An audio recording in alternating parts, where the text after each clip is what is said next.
বৃষ্টি ভেজা এক সন্ধ্যা। গ্রামের এক প্রান্তে পুরনো এবং পরিত্যক্ত এক মন্দির। মন্দিরের ভেতরে ছড়িয়ে ছিটিয়ে থাকা ধ্বংসাবশেষ আর মলিন মূর্তিগুলোর মধ্যখানে রাখা ছিল একটি মুখোশ। মুখোশটি দেখতে যেন জীবন্ত, তার শূন্য চোখের গভীরতা আর ধারালো দাঁত যেন সরাসরি কারো আত্মায় নজর করে। গল্প শুরু হয় আনিসের মাধ্যমে।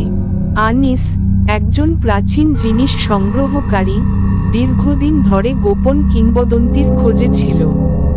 তার কানে আসে মন্দিরে থাকা এক অভিশপ্ত মুখোশের কথা, যা নাকি বহু শতাব্দী ধরে কারো স্পর্শ পায়নি। স্থানীয়দের মতে, যে এই মুখোশকে নিজের বলে দাবি করবে, তার জীবনে শুরু হবে ভয়াবহ দুর্যোগ। আনিস কিংবদন্তিকে অবজ্ঞা করে মুখোশটি সংগ্রহ করতে মন্দিরে যায়। প্রবেশ করার মুহূর্তে সে টের পায় চারপাশের পরিবেশে যেন অদ্ভুত এক ভারী অনুভূতি। বাতাস থেমে যায়, আর চারদিকে এক ধরনের নিঃশব্দ আওয়াজ ভেসে ওঠে। মুখোশটি দেখার সাথে সাথেই আনিস মুগ্ধ হয়ে যায়। কোনো অভিশাপ বলে কিছু নেই, সে নিজেকে আশ্বস্ত করে। মুখোশটি নিয়ে আসার পর থেকেই অদ্ভুত সব ঘটনা ঘটতে থাকে। প্রথমে ছোটখাটো ঘটনা, তার বাসায় জিনিসপত্র অকারণে নড়াচড়া করে, মাঝরাতে যেন কারো পায়ের শব্দ শোনা যায়। কিন্তু কয়েকদিনের মধ্যে পরিস্থিতি নিয়ন্ত্রণের বাইরে চলে যায়। আনিসের ঘুমের মধ্যে দুঃস্বপ্নে মুখোশটি তাকে তাড়া করে। এক রাতে আনিস ঘুম থেকে জেগে দেখে মুখোশটি তার বিছানার পাশে পড়ে আছে, যদিও সে এটি বন্ধ ঘরের একটি বাক্সে রেখেছিল।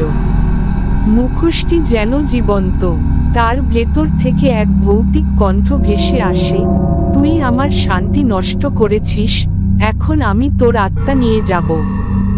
ভয়াবহ কণ্ঠস্বরের সাথে সাথে পুরো ঘরটি কাঁপতে থাকে। আনিস পালাতে চেষ্টা করে, কিন্তু দরজাগুলো যেন নিজে থেকেই বন্ধ হয়ে যায়।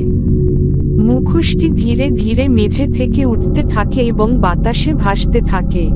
আনিসের চোখের সামনে মুখোশটির শূন্য চোখ থেকে রক্তের মতো তরল বের হতে শুরু করে।